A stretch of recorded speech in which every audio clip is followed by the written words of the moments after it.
Turizmi në Shqipëri po njeh një zhvillim të madh vitet e fundit dhe Gjirokastra si një nga qytetet më të rëndësishme historike dhe kulturore të vendit ka tërhequr gjithnjë më shumë vizitorë vendas dhe të huaj.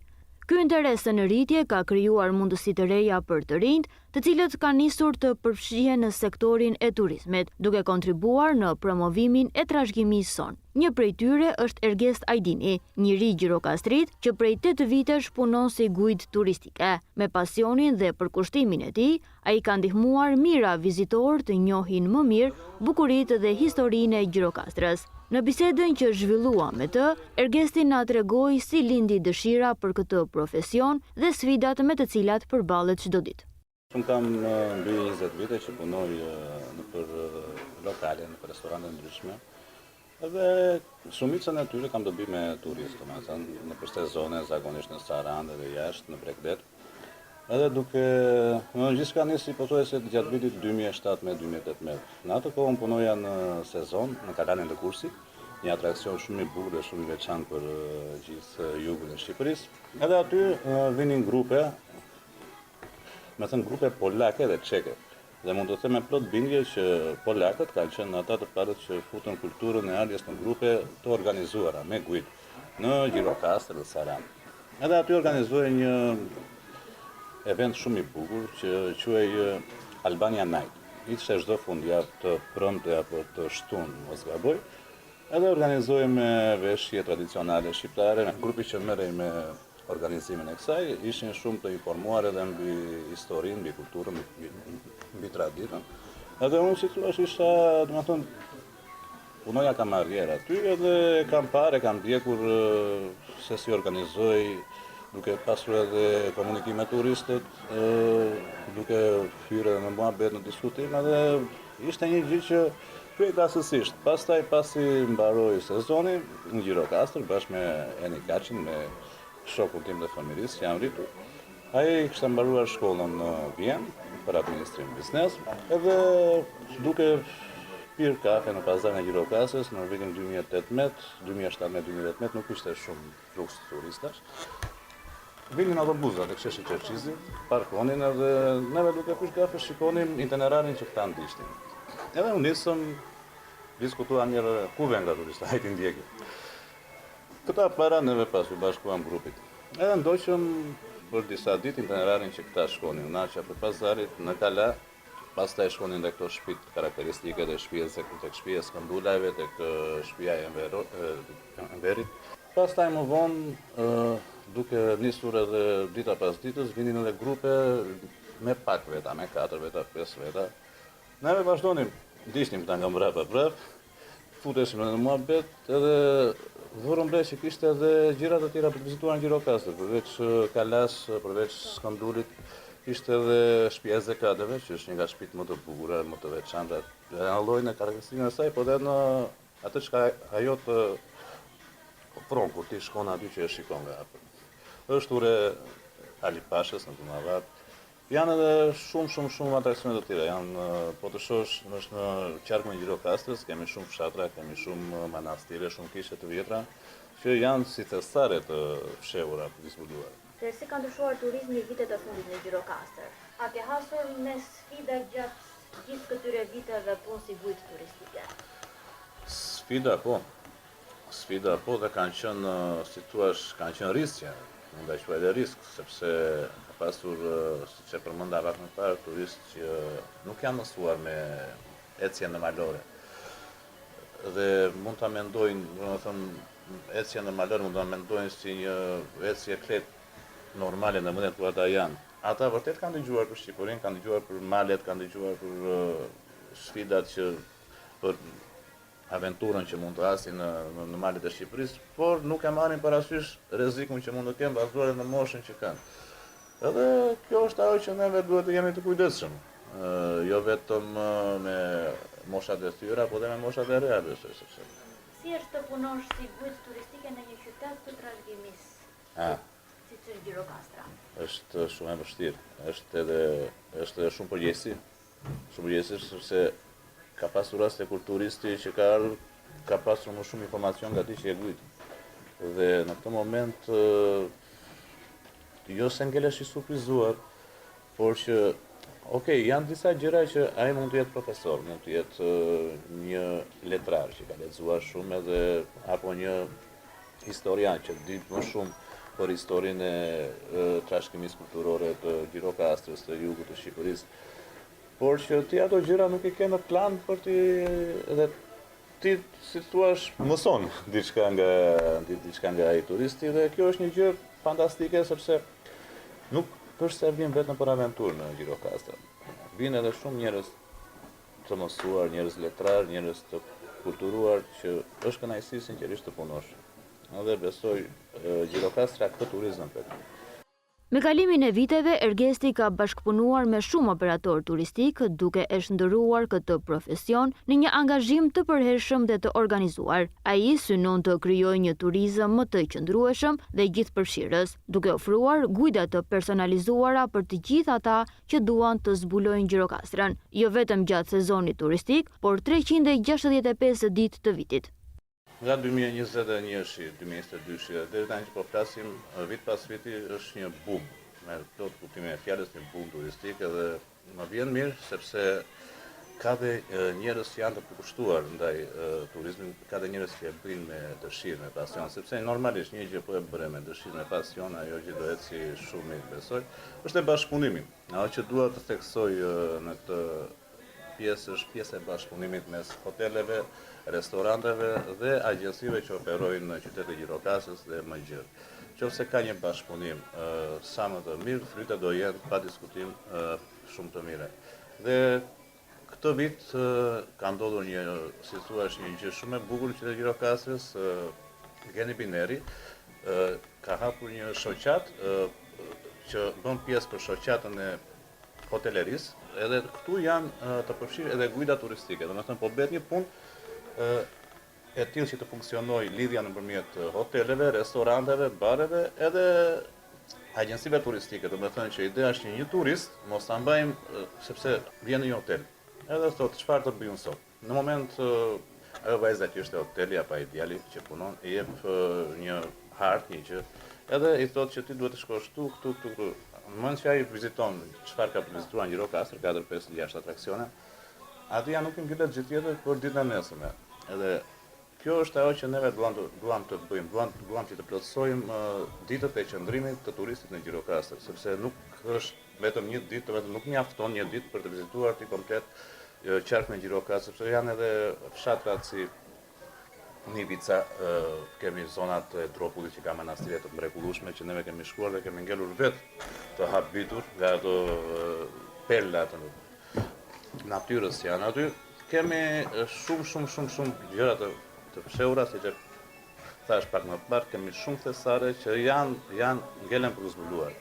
Dhe kjo gjë duhet me patjetër që të jetë në guidat e tyre turistike, si në hotele, si në restorante, si në bujtina të ndryshme, edhe me një mund të madh këtë vit do përpiqemi që ta bëjmë edhe këtë gjë, ta hedhim në programet e hoteleve, të restoranteve, që ai turist të ngelet i kënaqur, mos të rri vetëm një ditë në Gjirokastër, por të rri edhe 2-3 ditë se jo të shtojë netët e qëndrimit, sepse kjo përkthehet në të ardhura si për hotelin, si për neve guidat, si për gjithë operatorët që janë në qytet. Në këtë speciale, përveç rrëfimit të tij personal, do të sjellim edhe një mini itinerar për të gjithë ata që duan të vizitojnë Gjirokastrën në 24 orë, duke shpalosur vendet më të veçanta dhe eksperiencat që nuk duhen humbur. Si mund ta mbash një turist këtu në Gjirokastër? Do vi domethënë është bërë si që vetëm thjesht festivale, aktivitete, çfarë ka domethënë një larmishmëri apo një ndryshim më tepër? Ajo që unë dua të theksoj këtë vit, neve duam të bëjmë të gjë që turistin ta mbajmë dhe ta kënaqim në Gjirokastër për më shumë se një ditë. Dhe si mund ta mbash turistin në Gjirokastër? Duke i ofruar shumë mundësi ku ai mund të shkojë për të vizituar. Domethënë nëpër fshatra të ndryshme rreth Gjirokastrës kemi përmeti për mua është një perle jugut, domethënë edhe tani këto kohë në jo pak, domethënë larg nga përmeti, nëse e kemi marrë vesh të gjithë, janë zbuluar është zbuluar liçeni termik më i madh në Europë, që është në Leskovik, disa kilometra larg përmetit, edhe aty të jetë një, si thuaç, pikë shumë e preferuar nga turistat, jo vetëm të huaj, po dhe vëndës. Unë kam vënë edhe në këto vitet e fundit në Gjirokastër, është rritur dhe turizmi i vendas, po shoh shumë shqiptarë që vinë nga trevat ndryshme, edhe nga Kosova, po dhe shqiptarë që jetojnë jashtë dhe vinë Gjirokastër dhe ngelen wow, të kënaqur, sepse Gjirokastra ato ofron, sinqerisht, ofron shumë për të vizituar. Gjirokastra ka shumë për të vizituar, por duhet, edhe këtë gjë dua ta theksoj, duhet që ti të rish më shumë se një ditë në Gjirokastër për të shijuar atë çka ti kërkon të marrësh nga Gjirokastra. Keni patur domethënë kohët e fundit bashkëpunime me të gjithë sharkun e Gjirokastrës, domethënë për pjesën e bujtave Jo vetëm të Gjirokastrës, po dhe të Beratit, edhe më tuti. Domethënë kemi miq tanë në Berat që bashkëpunojmë kudo. Ku vjen turisti, shkon në Berat 2 ditë, pastaj thot ku të shkoj. Ai jep kontaktin tonë Gjirokastër, kemi dhe miq tanë nëpërmet.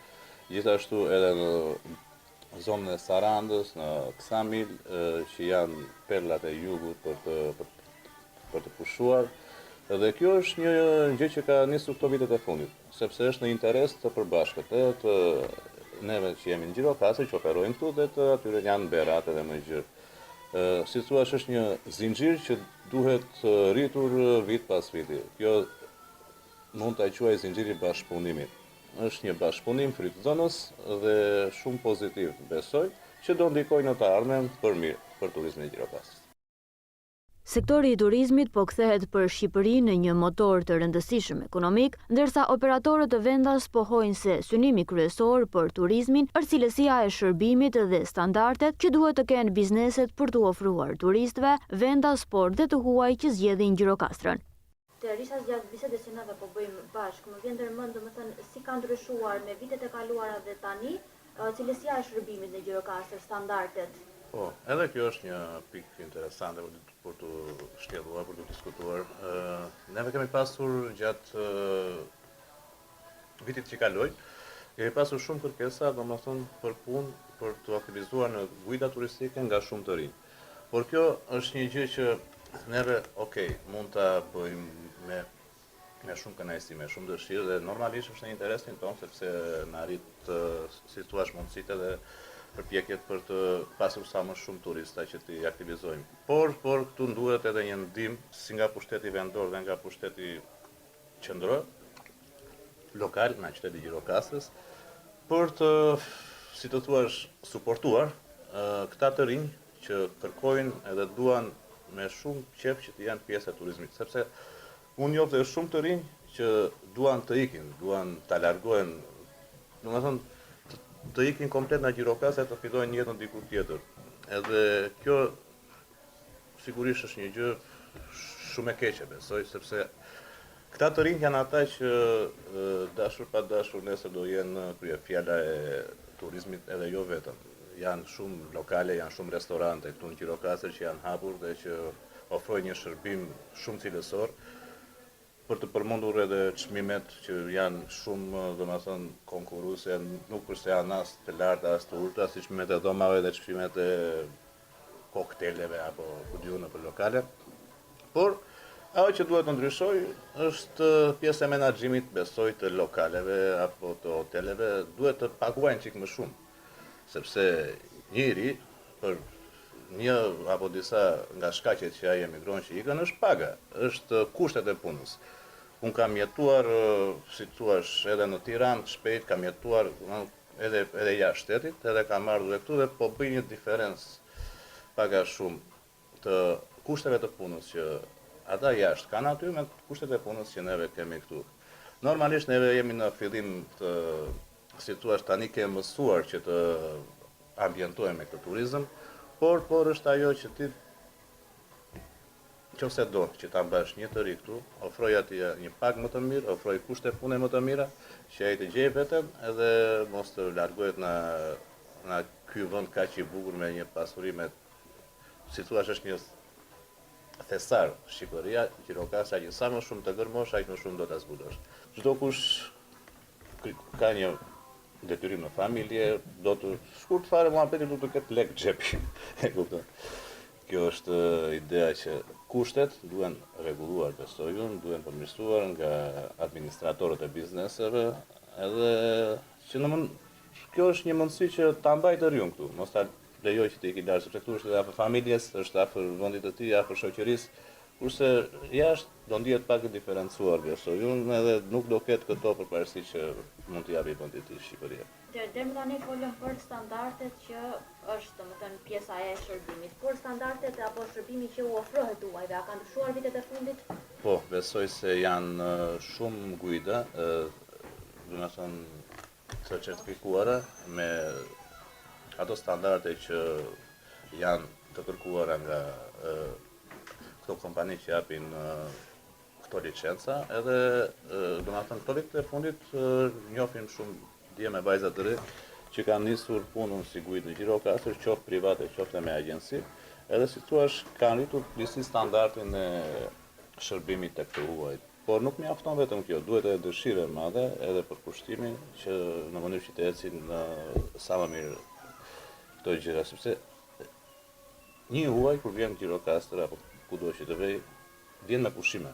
Edhe vjen domethënë si thua, vjen për qep, nuk do hallet streset çaka i ka lënë pas. Tu vjen për të pushuar, për të argëtuar, dhe në moment që një guid apo një tur apo një shoqërues që e shoqëron atë gjatë turit, i jep atë afeksion, i jep atë kënaqësi edhe ja bën guidën në një mënyrë që ai të ndihet sa më familjar me vendin që ai viziton, përshtypjet e tij janë shumë pozitive dhe neve këtë duam që të rrisim vit pas viti, domethënë të rrisim review pozitive, të rrisim kënaqësinë e turistit që vjen në Gjirokastër dhe jo vetëm, edhe ata turistë që ikin të kënaqur nga Shqipëria, nga Gjirokastra, nga Berati, nga Përmeti, nga do të vend aty në vendet e tyre dhe ta transmetojnë këtë kënaqësi dhe këtë dashuri dhe këtë përkushtim që neve këtu i falim tek njerëzit e tyre. Dhe pse jo të lidhet një zinxhir tjetër i ardhjes këtu. Cilësia dhe kënaqësia që vizitorët të marrin nga udhëtimet e tyre në vende të ndryshme u japin në mundësinë turistëve që të rikthehen përsëri në Gjirokastër dhe jo vetëm. Në kaq vite sa juve punoni si gujë turistike, a ka turistë që janë rikthyer për herë të dytë apo të tretë në Gjirokastër apo në çfarëdo lloj vendi tjetër? Ka pasur, domethënë, në numër të pakët, po ka pasur. Shumica e turistëve që neve kemi punuar, dita sot akoma bëjmë kontakte, edhe ata thonë fjalët më të mira për neve. Dhe kjo është ajo gjë që neve duam që të mbajmë, një turizëm stabil, një turizëm sa më komfort dhe një turizëm sa më cilësor. Këto janë 2-3 gjëra që jo vetëm neve si kompaninë që operojnë në Gjirokastër, po besoj gjithë janë të interesuar që të kenë. Sepse kjo forcon marrëdhënien, turist klient. Është marrëdhënia kërkesë ofertë. Në moment që ty të rritet kërkesa në turizëm, ti do ofrosh sa më shumë mundësi për të turistin. Do ofrosh edhe një hiking, do ofrosh edhe një, siç ishte për shembull në Lëkurs, nata shqiptare. Do ofrosh edhe një gujë, domethënë 2-3 ditore nëpër malet, sepse kemi malet e Përmetit që ti mund të bësh ecje diku tek një javë me fjetje. Sa i preferojnë hike, domethënë pjesën e malit turistët? Jashtëzakonisht shumë. Dhe mua më ka bërë përshtypje, ata që preferojnë më shumë janë moshat, domethënë më të mëdhaja. Zhvillimi i turizmit në Shqipëri po inkurajon gjithnjë më shumë të rinj të ndjekin këtë rrugë, duke i dhënë një tjetër frymë promovimit të qyteteve të tyre. Për Ergesin, ky profesion nuk është thjesht një mënyrë për të siguruar jetesën, por një pasion që i mundëson të ndajë historinë, traditat dhe bukuritë e qytetit të tij me botën. Që të jesh një guidist i mirë, duhet të dish edhe historinë e vendit, domethënë ku ti jeton, apo që duhet t'u tregosh të gjithë turistëve që vinë për ta vizituar këtë vend. Patjetër duhet të jesh informuar 100% mbi historinë, mbi trashëgiminë, mbi kulturën.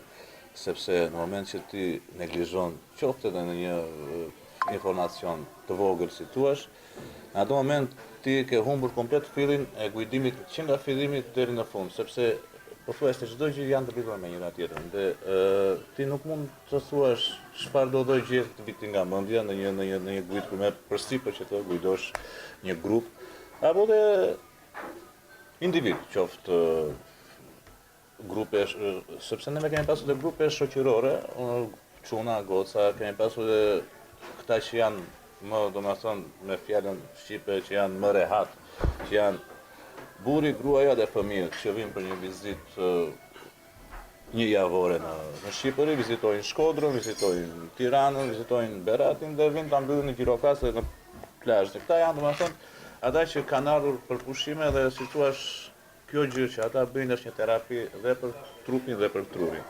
Dhe është shumë e rëndësishme që ti të gjesh fjalët e duhura, të kesh informacionet e duhur dhe të jesh sa më i përpik në ato çka i thua në mënyrë që çdo gjë të jetë perfekte dhe ty të marrësh atë feedbackun pozitiv në fund. Çfarë do t'i thojë ti si gest pas gjithë këtyre vite punë si guid turistike, një periudhë që dëshiron të punoj si guid? Të ketë disiplinë e bare punës. Të ketë disiplinë, të jetë pak më pak i përkëdhelur dhe të lexoj shumë sepse duke lexuar përmirëson edhe dijen dhe të folurën, përmirëson edhe intelektin tënd si person. Por që disiplina është kryesore. Njëri që është disiplinuar në familje, në shkollë, në shoqëri, besoj do jetë një njeri një shembull pozitiv për gjithë të rinj, për shoqërinë e tij. Duke qenë se je si guid turistike, ke menduar që ta vazhdosh gjatë këtë profesion të quajtur, duke qenë se është edhe i bukur edhe i vështirë? Shko, kjo për mua është një punë që unë e bëj me pasion, e bëj me qef.